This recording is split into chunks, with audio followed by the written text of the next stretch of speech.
What's up, Inklings? Today we are chatting with Shami Stovall, who is an author of at least 30 books with many, many more on the way because she's an absolute machine with her writing.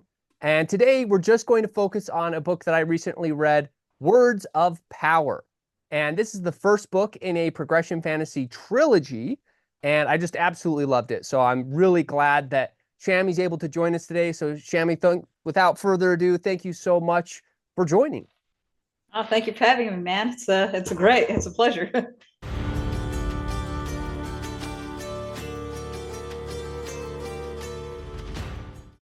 I wanted to start off just so that our audience can get to know you a little bit better and talk about some of your experiences in life that kind of lead to the stories that you write.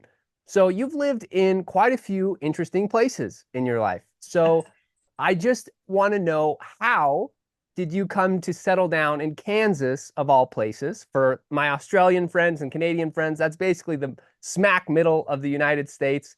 So just wanted to kind of get your insights about why you settled down there. Well, I moved to Kansas about 3 years ago, and before then, I was living in California. My husband and I were working as attorneys in California. My husband worked in dependency law, which is the type of law where they take kids from their parents because their parents were being awful, usually Yeah. drug users who abuse their children, that type of stuff. It's really depressing, frankly. Yeah. Sounds pretty California, heavy. yeah, very. California has a big major time crime problem too. Like it's Hmm. just a lot of crime happens there. There's a lot of homelessness. I don't know if people are familiar with this, but where we live, lots of our gas stations had like a bulletproof glass. So you don't actually go into the gas station. You go up to the bulletproof glass and speak through a speaker, tell them what you want. They'll get you something. They bring it to a two-way box. So they put it in the box, scoot it to you. You can take it out. They do this because so many people get robbed Yep. or they used to get robbed at gunpoint so frequently that they now have the system in place. So that, the crime is just pretty ridiculous.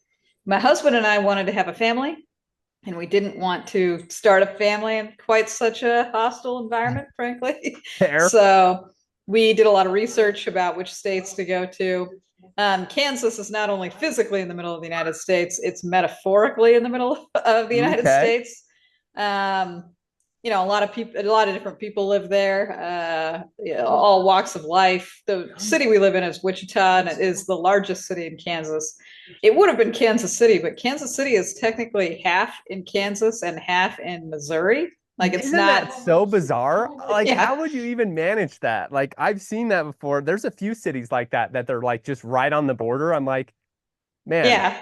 like, So it's a little awkward, because Kansas City is clearly bigger than Wichita, but because only half of it is in Kansas, technically Wichita is the largest city.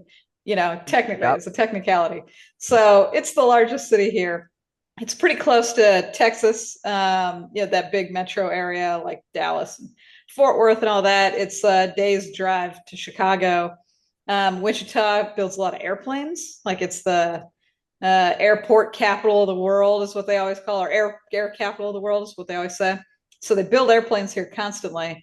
The airport is very nice. And it's a medium-sized city. I said it's the largest city in Kansas, but it's only like 500,000 in population, which is the size of the city we moved from California, because we lived in Stockton. Hmm. So we moved to a city that was exactly the same size from California, but because this is the largest city in the state, it's treated a little bit differently. Like all the amenities are here. There's a culinary school, there's an airport, everything is just readily accessible. Hmm. So it's very nice middle America city, is for lack of a better term. It's just a nice, quaint town that feels like a big city, but also a small city at the same time. It has much lower crime rates, but it still has stuff like Crumble Cookie and a Starbucks. You know what I'm saying? Like I Okay. don't, You still I'm got not, the good things in life. So, yeah, yeah, okay. Not I'm so not living rural in that the you middle don't of get nowhere. Starbucks. Yeah. Yeah. But at the same time, it's still kind of separated from all these like big city concerns, right? It's not Yeah. LA or something. Yeah. So it's just the speed that my husband and I wanted to go at for having children. And so that's why we did it. But we did an extensive amount of research. We looked at a lot of states and a lot of what they offered, the pros and cons. We were thinking maybe we'd move to Texas, maybe Idaho, maybe Alaska, Florida. Just we looked at a whole bunch of states and what they could do, and we eventually settled on Kansas. I did give serious thought to Utah. You said you were living in Utah. Yes. And Utah is great in all seriousness. They do have lots of awesome numbers, except for Wichita's housing is much more affordable than Salt Lake City or anything like that. The housing in Salt Lake City, for whatever reason, pretty outrageous, very bad.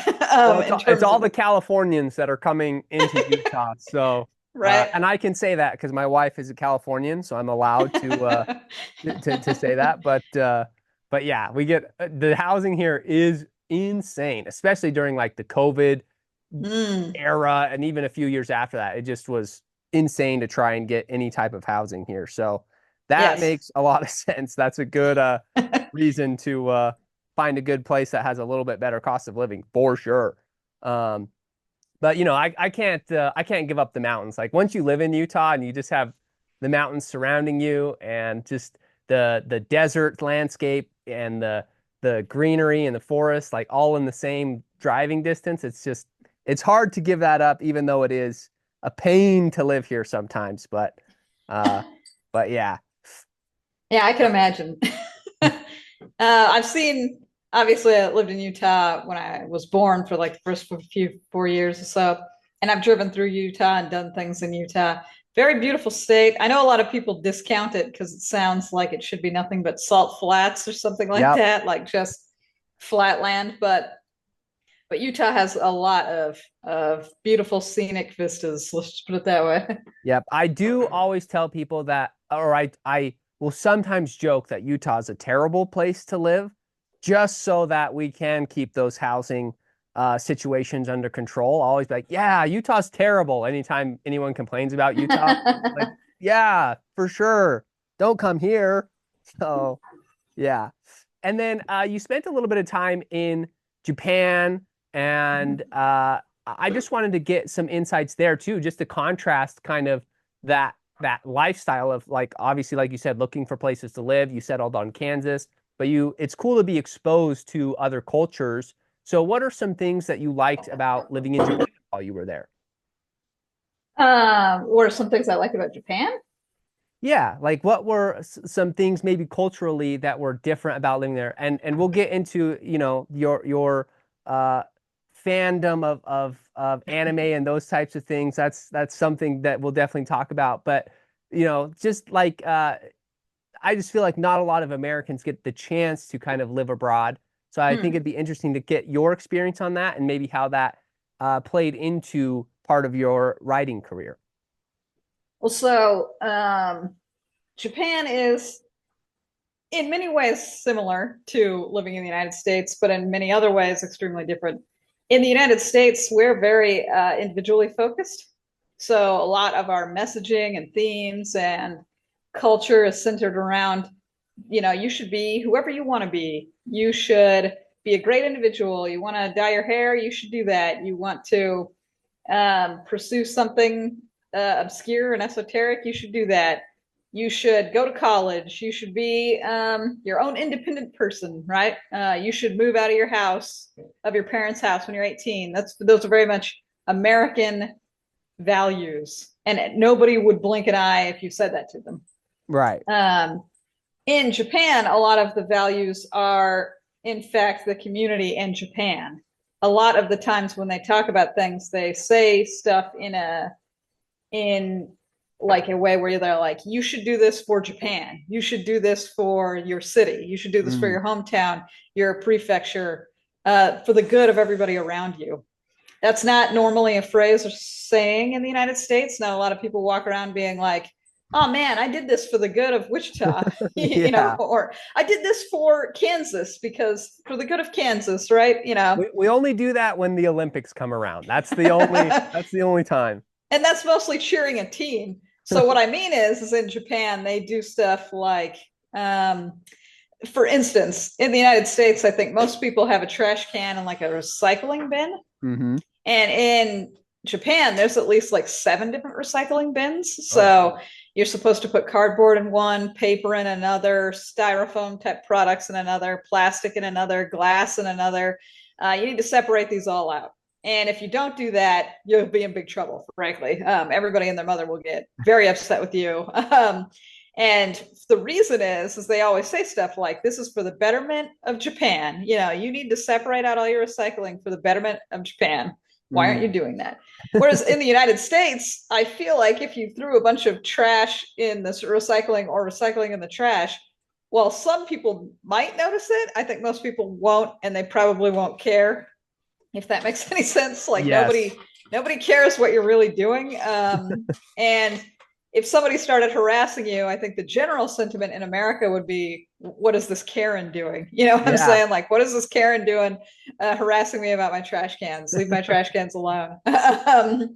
Whereas that's very much the opposite in Japan. Everybody will hassle you if your trash cans are inappropriate, right? Japan is definitely more a society of safety first as opposed to freedom first. Mm. So in the United States, we love to talk about how I can say whatever I want. This is the United States, or I'm going to talk on my phone really loud, even at the grocery store, because Yep. I can do whatever I want in the United States.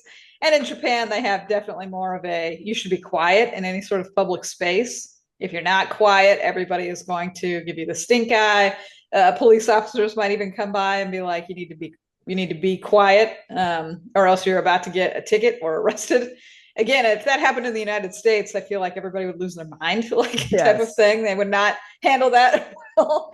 In the United States, we have a culture of, if you go to the hospital, for instance, the doctor will tell you what's wrong with you, and then will let you pick what you want to do. Now, I understand that some people in the United States are like, our healthcare system's busted, but what we do have is a freedom to choose our type of healthcare. So if the doctor says you've got cancer, they will be like, you could take chemo, we could attempt to cut it out, you could do nothing. You know, some people choose to not, they don't even want to do that. And so you're free to choose. And again, I feel like some Americans might lose their mind from what I'm about to say, but if you go to the hospital in Japan, you do not choose. The doctor chooses everything for you. So if the Interesting. doctor says that you should get chemotherapy, you're getting chemotherapy. Wow. Um, and if you are overweight in Japan, you will be taxed more, and the doctor will put What? you on a, yes, they will put you on a diet program, and you have to come into the hospital several times in order to have your weight monitored. They give you a special Wow. towel when you get out of the shower to measure your waist. It'll have like little numbers on it so you can wrap it around your waist to see if you're losing weight or not, like that kind of stuff. You'll be taxed higher, like I said, if you're overweight. That kind of stuff would just, most Americans would lose their mind. Like most Yeah. Americans would immediately start having like Yeah, that's insane. Uh, um so that's that, like America has this individualistic freedom so much that we can, you know, we can choose what we're going to do with our bodies, we choose what we're going to do with our stuff. But in Japan, it's the opposite, because if you're overweight, you're inconveniencing everybody. That's the mentality in Japan. If you're overweight, you're inconveniencing everyone around you because you take up more space. And so you should lose weight for the good of not only yourself, but the community. You should listen to the doctor because the doctor has their degree in medicine, and their doctor has a duty to take care of you. And he can only take mm. care of you the best if you shut the hell up, basically, and let Yep. him do his job. Um, so there's that kind of cultural norm, which I think is different. But again, some people really like it because Japan does focus on safety and community, right? Yeah. You know, if you get on a train, it's going to be quiet. Yep. You know that it's going to be clean everywhere. Like the trash is always picked up, the trash is always recycled. You have a sort of security in knowing that these types of base minimums will be met.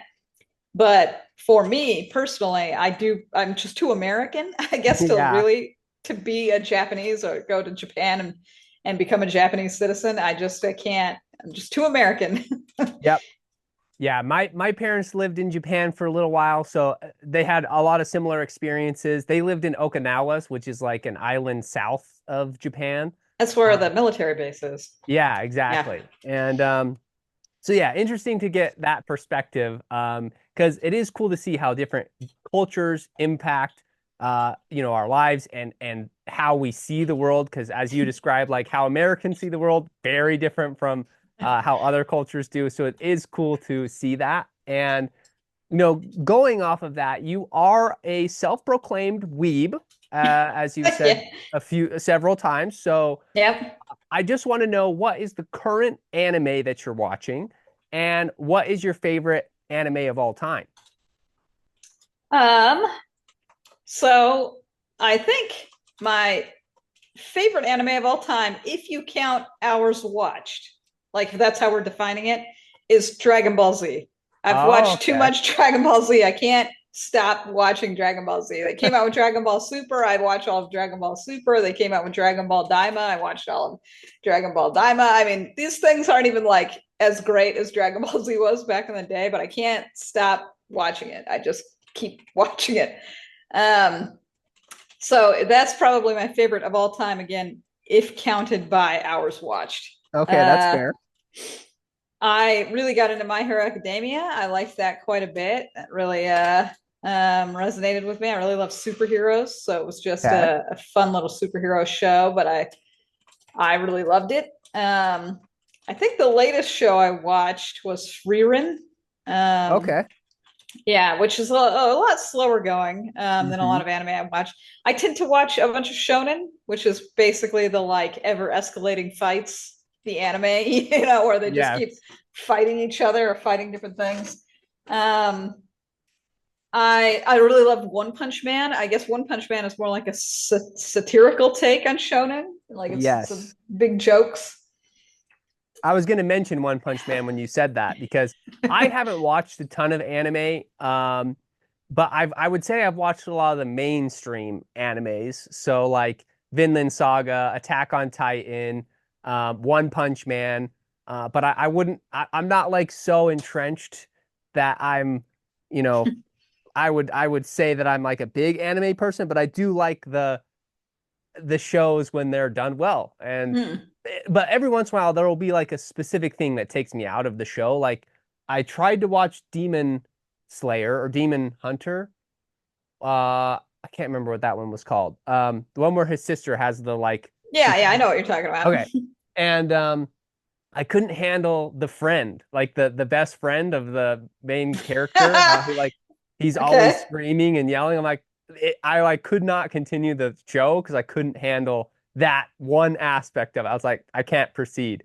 But Yeah. uh but for the most part, yeah, I like the shows that I have seen in the anime world. So um it's cool to always touch base and see what other true fans like out there to make sure I have my pulse on, the good shows. So um Well, I guess we're a little similar because I didn't particularly like.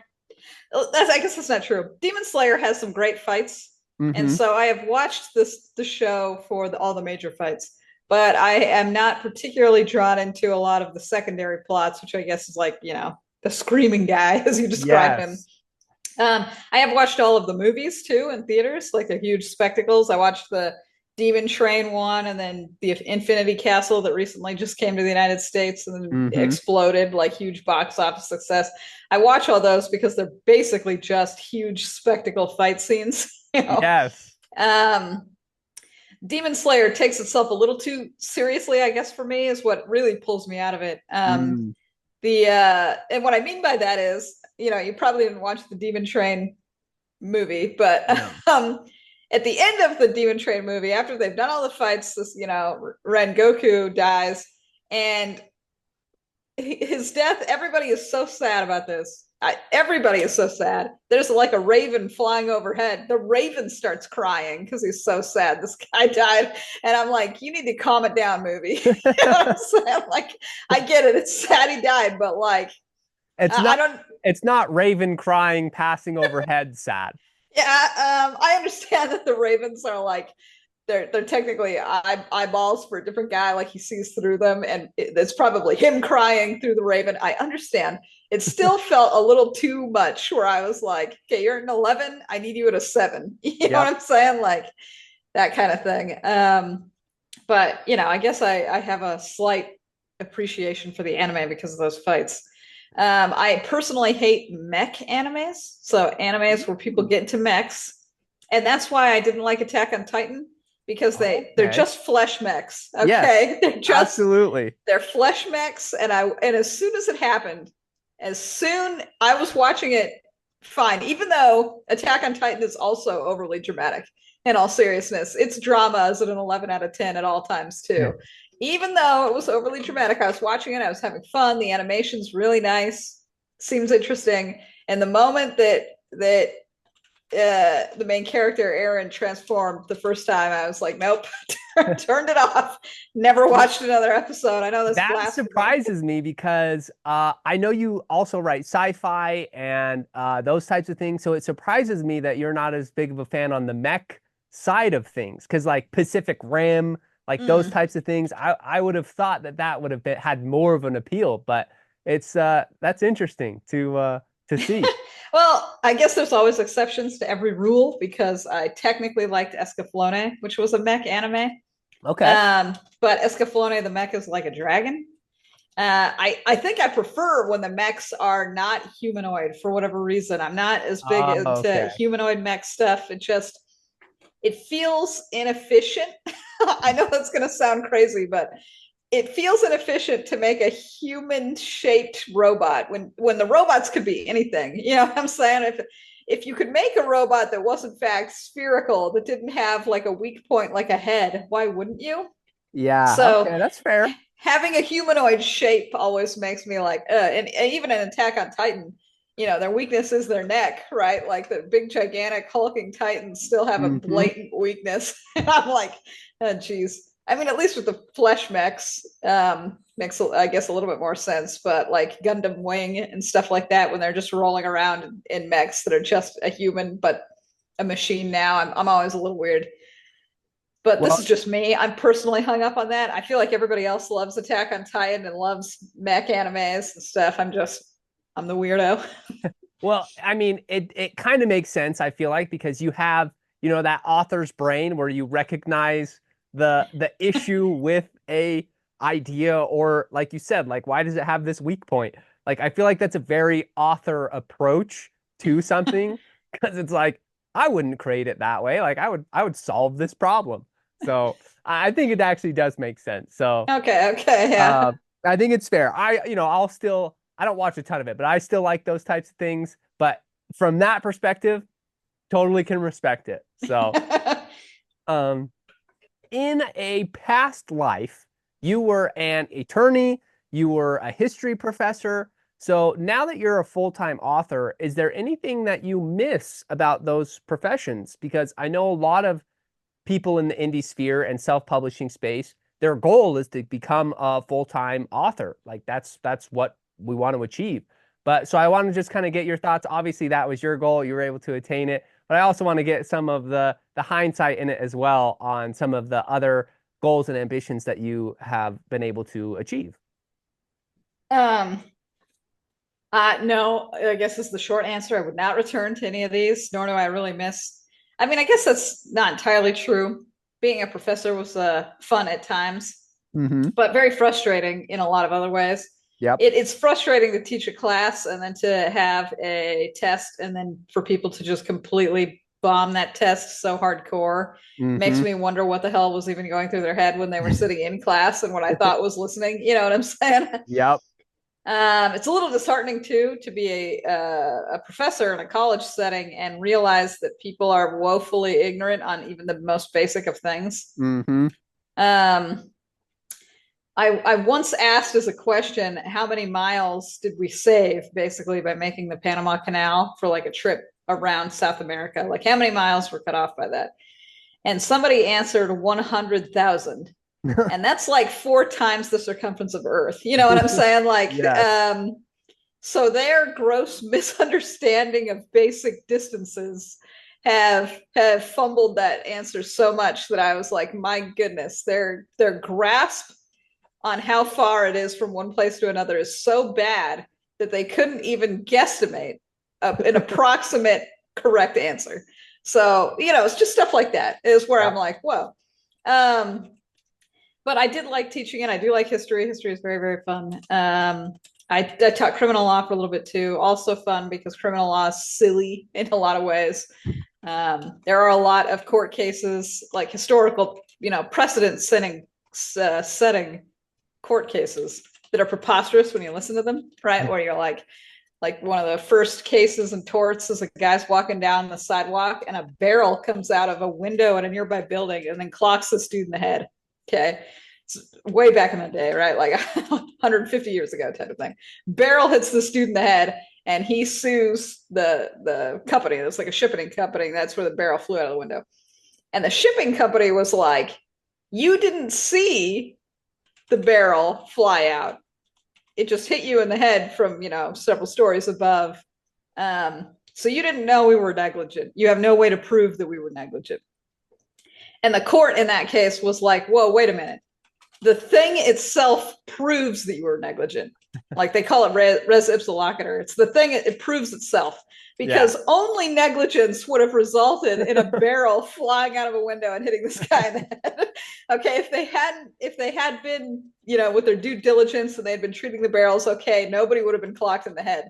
Therefore, the fact that the barrel flew out the window and hit you is enough to prove negligence. So that's a funny court case, right? It's funny to hear that a company would be like, well, you didn't see it, so So it can't be true. can't be true, can't possibly be true. And that's funny. That's silly. It's funny to talk about. Actually working in a courtroom sucks, unfortunately. That's a funny court case. That's a funny thing to talk about. But I used to work in the drug courts. So my husband was working with kids in dependency. Right. I worked with drug addicts, like people who had already been convicted of drug crimes, and now they were in usually a long parole, and they would have to come back to court and get drug tested. Sometimes they have to go to rehab. Sometimes they would get arrested again for continuing to use drugs, And so I was the one who advocated on their behalf. Mm-hmm. And like I said, it's not fun. It's a little depressing. Before Yeah. that, I worked in a law office that handled like family law stuff. And no law is worse than family law. Like criminal law is not as bad as family law. Family law is probably the most depressing, just irritating, toxic environment you could possibly live in. People who are getting a divorce are so petty. And Yes. if there are children involved, God help you. Like this is going to Yeah. be awful. I guess there were some funny stories from that we experienced. Like we had a client, a guy came in and he said that his lady was insane. And that happens all the time. Everybody who comes in, when they're getting a divorce, they always tell you their significant other is insane. Of course. Yeah, that's just very common. So when he first said that, we were like, okay, sure, man. But just for your FYI, don't say that in court. It makes you look bad. And if she is doing something crazy, just try to get it on camera or, record her saying something if she is threatening you or something like that. And he was like, okay, and he left. And then when he came back for his next visit before we were about to go into court, he was like, hey, you told me to film stuff if anything happened. And we were like, okay. And he showed us this video and it's him and his lady. They're in the kitchen, they're talking, and the lady is like, I'm going to get the kids. I'm going to get everything. I'm going to take everything from you because, I'm going to tell them you're abusing me. And the guy's like, I've not abused you ever. And then this lady proceeded to slam her own face into the wall until it was bloody. Like she just slammed her own face into the wall several times and then was like, I'm calling the police. I'm telling them you did this to me. He got it all on camera. We just watched this lady just slam her own face into the wall. Holy cow. And I was like, whoa, she is insane. This guy was not lying to us. Oops. But you have to deal with stuff like that as an attorney. It's Yeah. just depressing. Okay. Like it's depressing to think that somebody would be so insane that they would mess up their own face on their own kitchen wall in order to hurt somebody else. Does that make any sense? Like, Yeah, that makes sense. I see a lot of that I'm on TikTok every once in a while, and I'll see like horror stories of divorces and those types of things. And I guess from your experiences, it now makes sense why you lean more towards like a hopeful narrative in your Yeah. writing? Like, Oh like yeah. you steer clear of the depressing experiences because you've lived in those and you've seen those firsthand. So it makes sense why you want to try and I mean, we do get highlights of it. We see like the bad aspects of the world as we read things, but it does tend to lean more towards the hopeful side of things. So Yeah. that does make things kind of full circle and makes a lot more sense from your perspective. I also want to get your thoughts on the books that you've written, because, like I said, you're a machine at writing. You've written so many stories, 30 books and several series. So I know it's probably like picking a favorite child, but which series that you've written is your favorite, and which series would you recommend to readers who aren't familiar with your work? And those might be this that might be the same answer, but maybe not. So, I guess it's hard to say. It really depends, I guess, on my mood for the day. I think the hmm answer that I give the most often is the Frith Chronicles. So my Nightmare Arcanist, Dread Pirate Arcanist. I always describe, or I tell people that it's like Harry Potter meets Pokemon.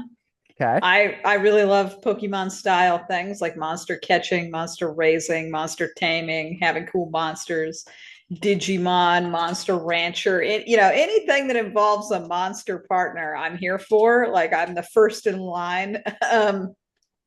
So my Frith Chronicles is like 100% just my love letter to that style of like the genre. okay, But it's also set in the Age of Sail because I don't really see a whole lot of fantasy settings in the Age of Sail. They're usually like a medieval setting or okay, yeah, like a feudalism or something like that. This is in the age where there's pirates, there's free ports, lots of ships. We go to lots of islands, like that kind of thing. okay, I really like that setting. I like all of the magical creatures I made for that. And I also put in basically like every real world magical creature you could possibly think of, from unicorns to Kieran to, griffins, just that are all in there. It's lots and lots of fun. It's complete too, so it's easy for me to recommend because I'm like, yes, you don't have to wait for it to conclude. I've already completed it. It's, I've got special editions, we've got plushies. Lots of people love this series, so it's a easy recommendation for me. If you've never read any of my works, try that. Now it is perfect, YA fantasy, like it is. That's why I use Harry Potter or like Percy Jackson as an angle, because it is in those types of tropes and themes, right? It's a coming of yeah, age story.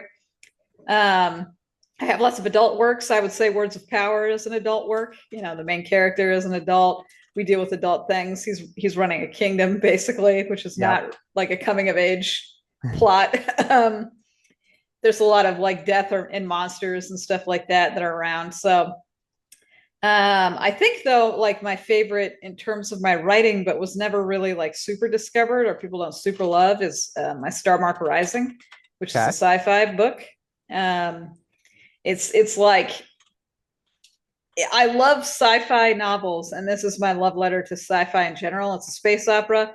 It's about a guy who's a criminal, and his character arc is a lot of this like redemption, where he like comes to really like the crew of the ship that he's on.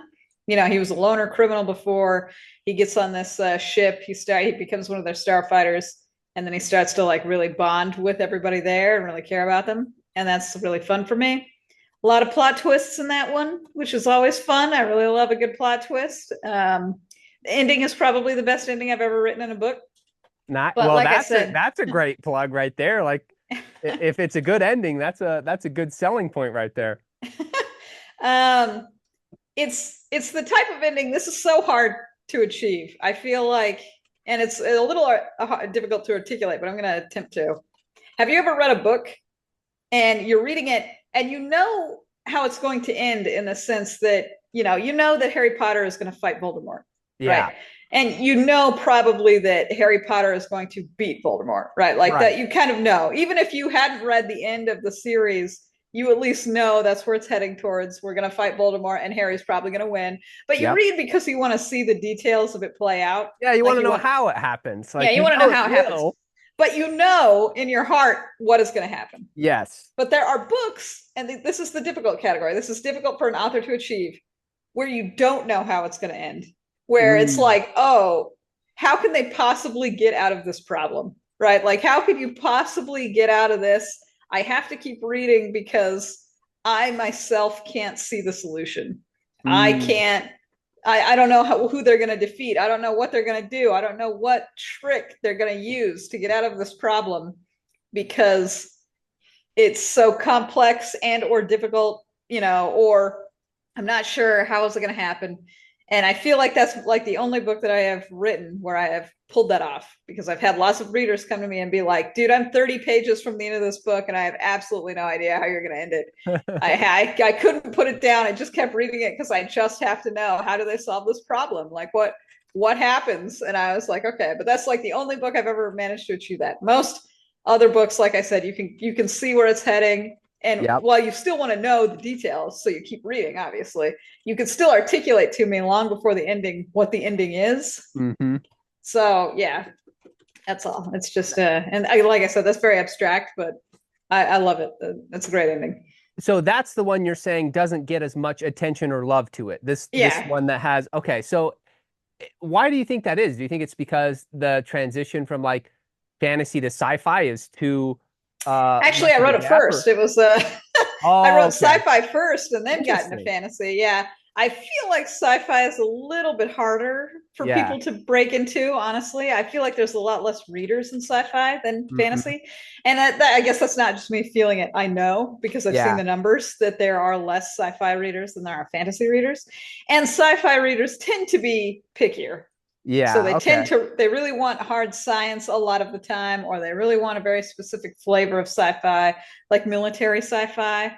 Like that kind of thing. Sci-fi readers are a little less forgiving about like hand wavium. How are we breathing in this area? Like they want the answer to that question, not just, well, they got oxygen somehow, which I'm the exact opposite of. Like sometimes when Brandon Sanderson explains his magic system, I'm like, it works. Like skip. Like I don't need to know like the mechanics of this thing. But yes, I do know a lot of people love the hardness and the explanation of how things work. So that makes sense. Yeah. So yeah, I just think there's, it's a little harder sell on sci-fi in all seriousness. So it's a shame. I really, really like it. I think it was really well done. Best ending I've ever written. But the fraction of people who read my stuff, very small on Mark. Well, I'm gonna have to add that to my list. I have a impossibly long TBR, but it does sound very interesting, and I do like getting exposed to sci-fi because I don't read a ton of it because, like you said, I'm more in the fantasy side. I will occasionally dip into sci-fi, but I have a hard time with the hardness of sci-fi. So maybe I'm one of those particular people that I'm like on the opposite end, where I'm like, I like the Red Rising type sci-fis where I don't care how the mechanics work, etc. But that's good to know. I like to know what their favorite work is when they've written a lot. So it's something that I'm gonna log away onto my TBR for someday, so that I can check that out. But getting back to Words of Power, in this story, for everyone watching, this is a progression fantasy. And so in this story, Ring Warlocks have to choose 6 words when they become, one of these powerful mages, basically.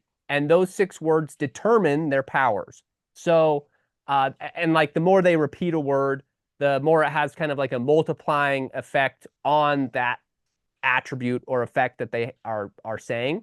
So we see some interesting Ring Warlocks as a result of this mechanic of the world. But I wanted to ask you, if you stumbled upon a ring, this is going to be a tough question, but what would be your 6 words that you would choose if you were going to become a Ring Warlock? Well, it's not a difficult question because my answer is the main character's answer. Oh, that's what I would have said. Yeah. I play a lot of video games and tabletop games. I'm one of those people that likes to min-max. So as soon as the rule was, if you say a word more than once, it gets more potent, basically. Like if you said invisibility 6 times, you get ultra super duper invisibility as opposed to a minor little invisibility power. I would have 100% picked a word and then said it 6 times because I really like to have the best of a certain category, even if I guess that made me weak in a lot of other categories. I've seen funny things on TikTok that do that same thing, but they choose something like charisma, so they max out their charisma, but then they're like really dumb or like really like clumsy or whatever. But Yes. because they're so charismatic, they just like beat all their opponents. So that is funny that you said that because I've seen that concept as I've scrolled. So. I like that concept quite a bit. It always amuses me, and that's what I usually do in games. So yeah, when the main character says his 6 words, that is 100% what I would have done. Okay, that's what about you though? see, I don't know that I would have done that because I am an indecisive person. So I probably would have I would not have doubled down on a singular attribute because I'd have been like, well, what if I need this or what if I need that? So I probably would have done things like I would have picked something with intelligence, uh, probably charisma because that's a good attribute to have. Durability, probably. Um, maybe discerning, so like being able to like uh understand people's motives and those types of things would be, I think, handy. Persuasive, so that I can convince people to buy indie fantasy more often.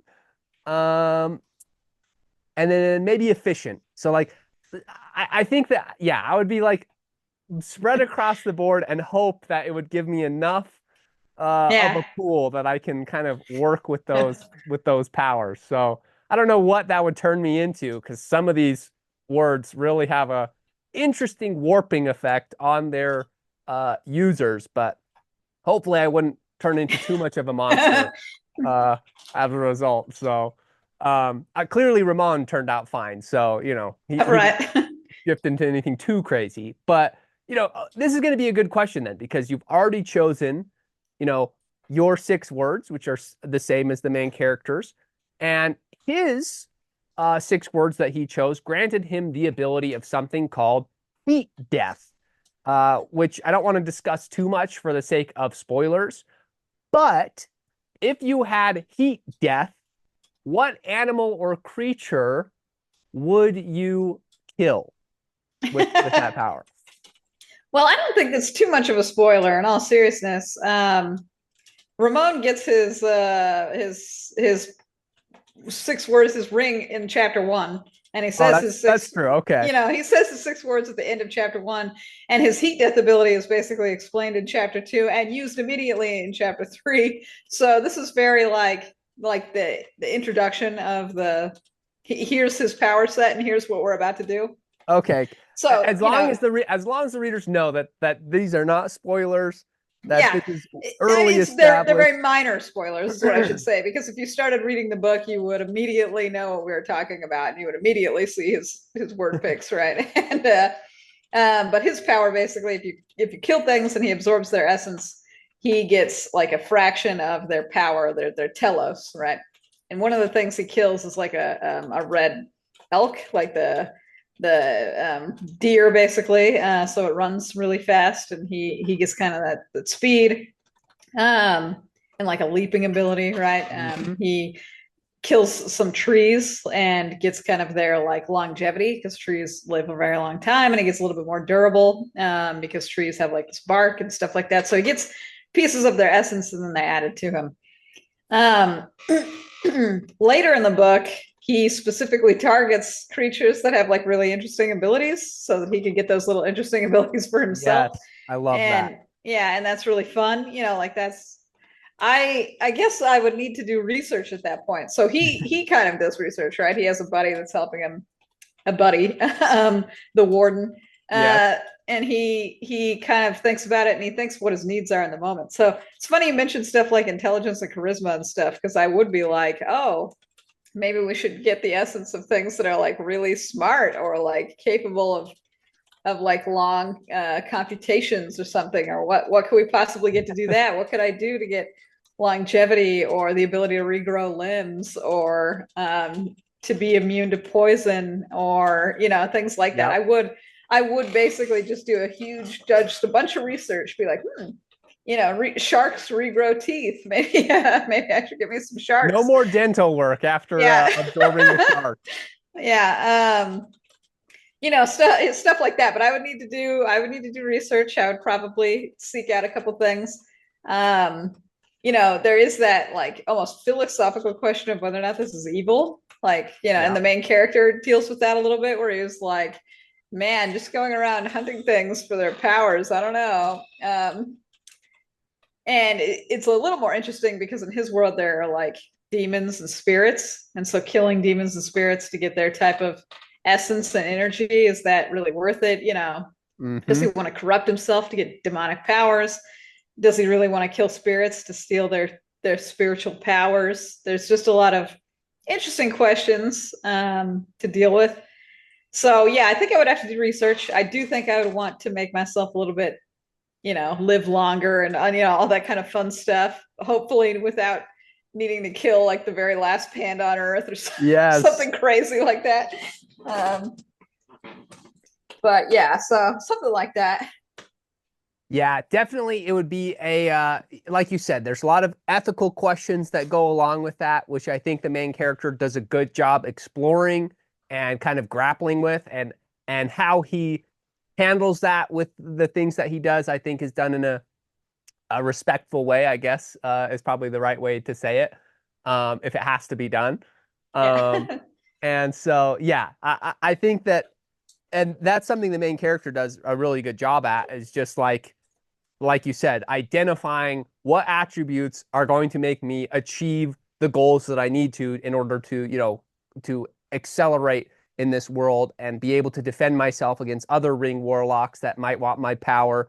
Because that's another aspect, is like all these ring warlocks are kind of like natural enemies of each other. So definitely interesting to see those types of things. So interesting to get your perspective on that. I like to always kind of pick the author's brain of, if they put themselves in their world, what they would how they would experience it. But um now I also want to talk a little bit about your experience as an author. I feel like it's very unique and very useful to my audience. Obviously, we have a lot of indie fantasy authors as a part of the club, and most or a lot of the authors that I've spoken to are self-published authors.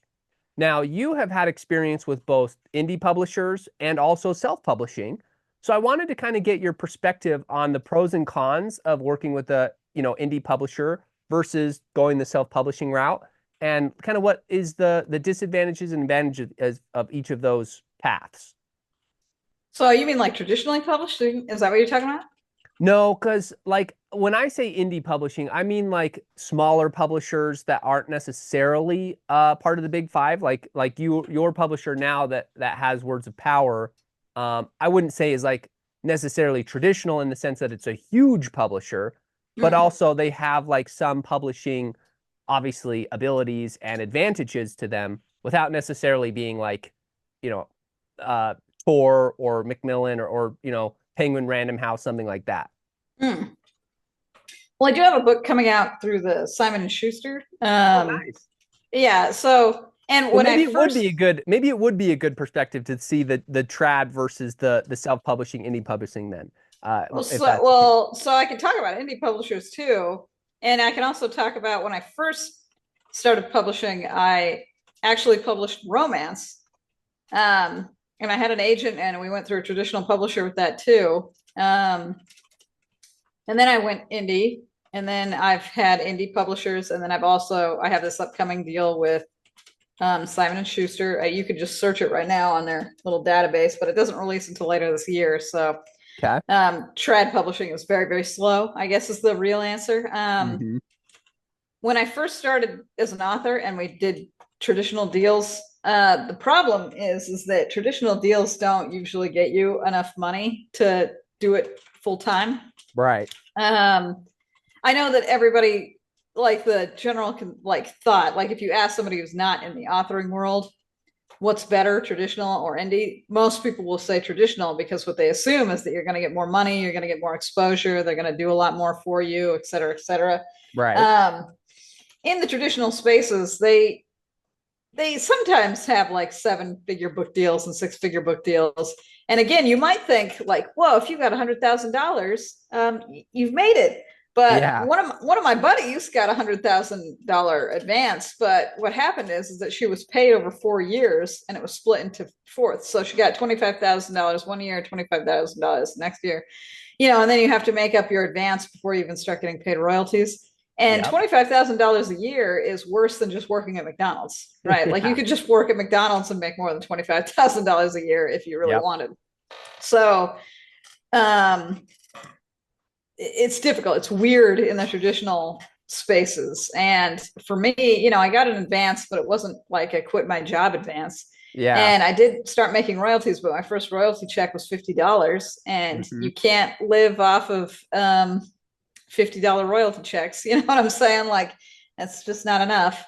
So when I went indie, I made a lot more money, frankly. And that's how I managed to become a full-time author, is just because in the indie world, you just get a lot more of your own money. Whereas in Yep. the traditional world, you have to pay your agent, you have to pay the publisher, you got to pay the audiobook publisher. Like everybody gets a dip of the money made before it even gets to you, Hmm. type of thing.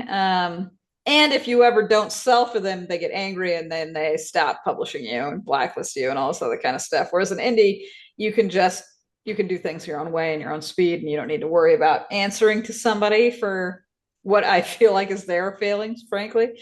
Because most people, again, if you ask them if they're not in the author world, whose job is it to market your book? Yours or the mega corporation? Obviously it's the huge publishing house, right? They're the ones supposed to be marketing your book, but a Yep. lot of marketing just falls on you anyway. So if you're just going to be marketing yourself anyway, you might as well just get all your own money. The thing that usually comes with the trad space is like legitimacy, or like what people consider like prestige. You know what I'm Yeah. saying? Like they're like, Yep. oh, it's prestigious to do that. Frankly, and this is going to sound so jaded, and I'm so sorry. A lot of the time, people get traditional books because of who they know. Hmm. Like a lot. Most of the authors I know have traditional deals because they know somebody in the traditional spaces that just fast tracked all of their stuff to just get in front of people. Yeah. And a lot of the times, especially right now, the traditional space is afraid of unknowns. They want Yes. somebody with the track record. They want somebody who has already proven themselves to either be a good writer or have an audience or something like that. And Yep. so they're not even interested in random unknown people who submit through a slush pile. It's just a different, weirder space. And in my humble opinion, a lot less prestigious than I think randos tend to imagine it, frankly. Yep. Um, when you go with a small indie publisher, what you really should know is what they're going to bring to the table. So Words of Power is published by Athon, and the Athon is run by Rhett and Steve. And Rhett and Steve, I guess a little bit more Rhett than Steve in all seriousness. Rhett is very, very gung-ho. He wants to demolish the traditional spaces. I Yeah. know That's you what we I like to hear. Woo. I know you were like, whoa, Athon's a tiny little company. I guess this might shock you to hear, but Athon makes an outrageous amount of money. I know they're big because they've really expanded that lit RPG space, and they have like big names that they've collected. But yeah, so well, I would probably still be surprised at their numbers, I'm sure. um, they now have a printing distribution, like their own printer. So they're now going into stores like any sort of normal traditional publisher. They purchased their own comic book company, so now they produce comic books. They Hmm. purchased their own board game company, so now they're making board games. They purchased a majority share in a video game thing, so they can make their own video games. Um, they're just making so much money that it's a little bit ridiculous. And Rhett really, really wants to cement Athon as like the big publisher, and all of these other guys he wants to make look like chumps, frankly. Like that's Nice. his personal goal in life I love it. is is to make these guys look like fools, right? And so when I signed with Aethon, I guess I'm excited for that type of energy. Yes. They're obviously really, really big on making things go big. They want to go. They have like a motto in the Aethon where it's grave or glory. They want either to be like the best of the best or just go bankrupt trying. Yep. And I really appreciate that type of mentality, frankly. Mhm. So I'm really excited to work I with love them. that too because like you said, that mentality does not exist in traditional publishing because they are so averse to risk. They will not take risk because I get it, it's a business. Like you have to have a certain operating model to be sustainable, etc. But I've also said many times, as like you mentioned, that trad will just basically be the vultures in the self-publishing space where they'll wait until an indie author or self-published author has done all the work to make a name for themselves, to get big, to sell their books, and then they'll come in and say, okay, now we'll take this book and offer you a deal now that you've done all this work. So yeah, I can definitely resonate with the energy of like, being more aggressive against the trad side of things. I mean, obviously it's the indie fantasy club, so of course I'm gonna have a preference, but Yeah, it is good to hear it from an actual author who has had experience on both sides of things. yeah. So they're very fun to work with. They're very energetic to get stuff done. They're a really great company, frankly, especially if you like progression fantasy and lit RPG, because that's a specialty. They also do other stuff. They do military, sci-fi. They've published some romance too. They have thrillers. They purchased up an imprint for horror books. You know what I'm saying? Like they have their Hmm. hands in a lot of, or their fingers in a lot of pies, I guess is a Yep. better way to describe it. Um, so I like these guys, and I guess that's the real question you need to ask yourself. If you're going to go with an indie publisher, what are they going to bring you? Yeah. Frankly, and Aethon brings me a sense of enthusiasm and Mhm. uh, gusto, I guess, that a Yeah. lot of other publishers don't have. Okay. That's cool to hear. And I like to see that from, like you said, those publishers who are willing to kind of to just punch. And I like their motto. That's a great phrase because I do feel like that does embody the type of attitude that you need to have to go against some of the big traditional publishers that have a big market share and to make noise in the space. Like if anything, it's an opportunity, right? Because if traditional publishing refuses to take risks, that means there's just an opportunity for someone else to take risks and make it big and do big things. So it's cool to see that you have that type of relationship and that it's going well. And would you say that your experience with them versus self-publishing has been more like productive or more positive, or do you still like the self-publishing route more? Um, I I guess always deep in my heart, I like self-publishing the most because, and this again will sound very jaded, nobody cares about your work like you do. Yep. Everybody that I do get involved in my work, and my husband has pointed this out many times to me, is they don't care as much. Like I Mhm. really care about my stories and my characters and the world, and I want the best for it, if that makes any sense. And a Absolutely. company will always, not always, but in my experience, will treat you like a product, right? Hmm. And treating you like a product is not treating your individual things like you love it. They're treating it like, okay, we got you an audiobook narrator, and I might be like, well, I don't like that narrator. And they're like, well, he's available.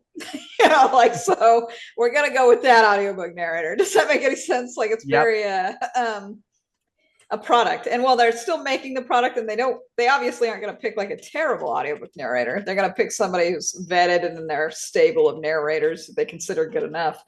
If I wanted something very specific, like I want a very specific voice for this character, something like that, most people are going to be like, look, that takes too much time. This guy takes too much money. He's got too many other things on his plate. We're not going to do dual narration because, that just takes up more time. We want to get your book out as soon as possible because then it can start making us money. having a simultaneous release is important, so we can't delay the audiobook to get all these things that you might want in it because you love your story so much. So we're going to just, go with this guy and put it all out there. And again, these are like smart business decisions. I'm not saying that every single book needs every single red carpet luxury treatment. And I know that that's unreasonable to ask, but I love my books. So when I do them personally, I can do all those things. I can be like, I'm going to spend the time to get the correct narrator. I'm going to do stuff like have dual narration. I'm going to put it out on my time frame. I'm going to make sure that the inside has artwork when a lot of publishers might be like, we don't have the budget for artwork. You know what I'm saying? Like things like that. And so I think I just prefer that because I love my book so much as opposed to the people who handle it for me, which is frustrating when I'm like, I would like the best of the best. And they're like, we can get you 75%. How does that sound? And I'm like, you know what I'm saying? Like, I think that's something that a lot of authors resonate with in this space is just the control. Like you get to have control and you get to have like basically the accountability, the responsibility rests on your shoulders. So when it succeeds, you get to like feel the validation of like the hard work that you've put in to the product that you love, the story that you love, the characters. So I think a lot of people can really, really resonate with that. And sometimes you do have to give up some control in the indie space a little bit if you go with an indie publisher, but then you get, like you said, a little more resources, you get a little more, money and those types of things to fund those aspects. But yeah, kind of cool to see your perspective and experience on those things. So I appreciate you sharing that because I know that a lot of authors are curious about those differences and you having lived both sides of the coin, it's cool to see that. So, and then just to close this interview out, it's been a lot of fun chatting with you today. I want to first show off the Words of Power bookmark that I've been doodling away at. So for the audience here, that's the bookmark that we were working on. And then I know you were using your digital version. Yeah, I was coloring in a little bit over here. I mean, I'm in black and white anyway, so it'd be silly to show you. But I only got to color it a little bit. I was using like a little watercolor thing, but it would have actually taken too much of my focus, so I stopped halfway. It's funny because I say this to authors as I reach out to them. It depends on the author because like some authors like need something with their hands, like me, and others. When I interviewed Jeremy Adams, we got to the end of the interview, and he's like, he held up his bookmark and it was just a blank page. And he's like, I forgot that this was the thing. So definitely depends on how your brain works. So I tried. You mentioned it. I tried. I got some things up here on the screen. I was painted, but I was like, nah, I can't do this. Yep, totally fair. No worries. And then I also wanted to give you a little bit of time to talk about anything that you're working on, anything that's coming up that's getting released. I just want to give you the floor and give a chance to talk about your stuff. Well, this year I have a couple books that are coming out. One of which is a superhero, like litrpg. Me and my husband wrote it. I love superheroes to pieces, so I'm really excited for that. The title of the book is called A Superhero Called Doberman, and it's a guy who's basically has Anubis powers. He has like the Anubis curse, and so he can transform to look like Anubis that has a jackal head. But the thugs that he beats up in the streets are too dumb to know what a jackal is, so they all think he's a Doberman. Oh, that's great. Yeah, so that's why they call him Doberman, because they think he's some sort of dog. Anyway, that's a lot of fun. That comes out in July. I believe it's going to release July 7th, right before litrpg Con. I do have that book coming out called 1/5 Dragon in August. That's the actual traditionally released thing that goes to like Barnes and Nobles and stuff like that. It's progression fantasy, like Words of Power. So I really love progression fantasy in general. It's my jam. And for anybody who isn't really aware, it's when at least a significant part of the plot is focused on powers that can be upgraded or improved. So for whatever reason. Like, we might need to upgrade our power to save our kingdom, or we might need to upgrade our power to have other escalating fights with other people who also have powers, like that kind of thing, or kill monsters, or, whatever it is. I really like that aspect. I really love those ever growing, ever escalating powers. I think Words of Power completely exemplifies power or progression fantasy, because the Yes. main character is definitely progressing in a lot of his powers and techniques and what he's getting, and that kind of stuff. So that's just my jam. That's coming out in August. I'm going to have the final book in my Astro Academy series. Elder Arcanist will be coming out. I'm probably going to have a different lit RPG come out that I wrote quite a long time ago, but it's finally going to hit the shelves with Athon, actually. So that'll be fun. And one other one, I think I'm going to have, I have a series that's basically around Dragon Knights that'll be coming out. It's called The Last Rift Dragon. That one is also very exciting. So I can't wait for that. I have lots of things. That's at least 5 books. It's too many books, right? That's crazy. How many words a day are you writing to produce all of these things? Well, I write a lot.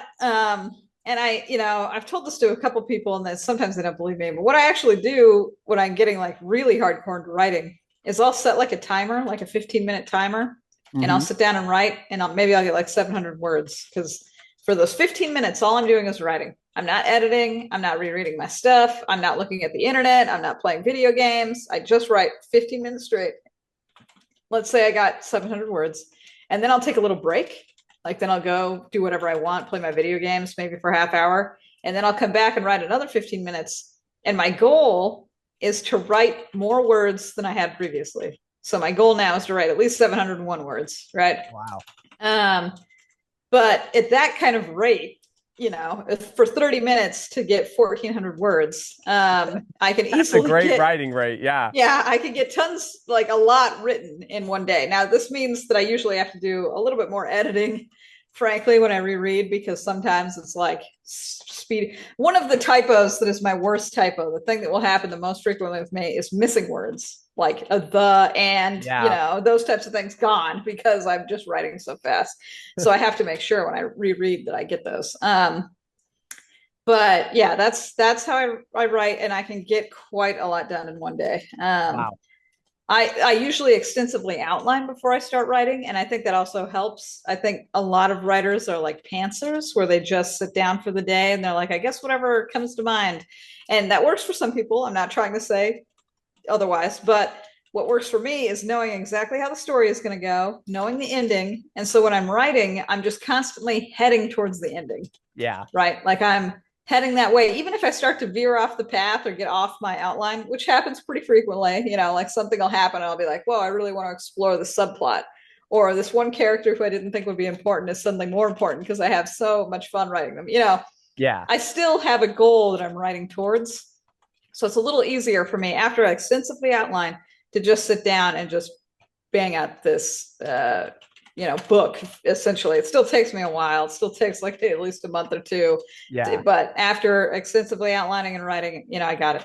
Also, a lot of these books I do, and then I wait to publish them for one reason or another, either to get an audiobook deal or get the audiobook done myself, or to make sure I have the right cover and like all this other stuff. One Fifth Dragon comes out in August, but that's been written for a long time, right? It was done through a traditional deal, so we had to go through a traditional editor. We had to go through proofreading, and that changes and your revisions, But One Fifth Dragon has been done. Yeah. It's done, and it comes out in August. So I'm not writing that, you know what I'm saying? And a superhero called Doberman, also done. And it's coming out in July. Like, so I'm not writing that. Like, but so that's already 2 books this year with dates where they're coming out, and I just haven't. They're already written. And it's the same with some of the other ones I mentioned. I already have a bunch written in The Last Rift Dragon. And it's a fun book and I'm enjoying it, but I'm already a good way through it. Same with Elder Arcanist. I'm already a good way through it. So yeah, they'll come out this year as soon as I get them finished and I get the stuff done and I, get them in place. And the one with Athon, also already done. So that's the 3 books this year that are coming out are completely 100% already written, and they're just waiting to be published. And so, I don't want to compete with myself. So even if I can write super fast, I still kind of want at least a month or 2 months between releases in different series so Yeah. that I don't overwhelm a reader with like, guys, every week is another book. Like, Get on it, get reading. Let's yeah. go. Now, I guess the good thing is that most of my books I think are written in the YA category, so they're a little bit shorter, Yeah. than these really long chonkers. I think Words of Power is actually like a 110 or 120K, so it's a Mhm. normal adult fantasy book. Yep. But my YA is more like 80 or 90K. Okay. So it's a little shorter. It's easier to read, but you know what I'm trying to say. I still think it's a very admirable work ethic that you have to be able to produce all these things. I always talk about on my channel, I just talked about the rapid release strategy, which is writing all your books up front and then making sure you have a plan for Yes. publishing. And I think what you're doing exemplifies that, where you don't have to publish everything, like you said, to compete with yourself right away, but it gives you the freedom to say, okay, now we can, spend the necessary time on each of these projects that we've worked on. So very cool to see that you've done that. And that was a little bit of a tangent because I was just curious about your writing process because it seems like you have almost like that's the Brandon Sanderson level of writing output that that you seem Yeah. to have mastered. So Well, cool. I love writing. Like that's one of those things where I feel like some people ask me, "Oh, I want to be an author." They say I want to be an author and stuff like that. And I'm like, "Hey, if you love writing, you'll probably be an author one day." In all seriousness, if you like sitting down and writing and thinking about the characters and doing all that kind of stuff, that's the kind of passion you need because it is a little lonely, frankly, and it's self-driven. Yep. Like I don't have a boss that's over my shoulder being like, "Where's this right now?" I don't clock into something. I have to be self-motivated. Yeah. All authors have to be self-motivated. And if you don't have that kind of motivation, it's going to be so difficult to sit down at the computer and write. Um, and I do really adhere to or I try to really adhere to the no distractions when I'm writing, Yep. because my writing is so much slower when there's distractions around, right? Like if I Yeah. go onto the internet or if I'm playing a game or doing something weird like that, if I'm watching a TV show and writing or something, like my rate of writing is through the floor. But if it's just focused typing, I have my outline up too so I can see it, I'm just typing, that's when I get a lot of work done and it gets, Yeah. it gets done type of thing. So, but I like doing it. Some people don't really like doing it, right? And so it's a chore. Yeah. Well, I mean, if you're going to be a self-published author, if you're going to be in the indie fantasy space, you have to be passionate because it does take a lot of that work and sometimes you don't see a lot of results for a while. So I think that's great advice to be passionate, to enjoy the writing because you have to enjoy it for you before other people can really enjoy the stuff that you're doing. So really appreciate all the advice that you've given today and all your insights and been able to share all that stuff with us. And thanks so much for spending some time with the club. Yeah, no problem. And thanks for having me. It's been great. Of course.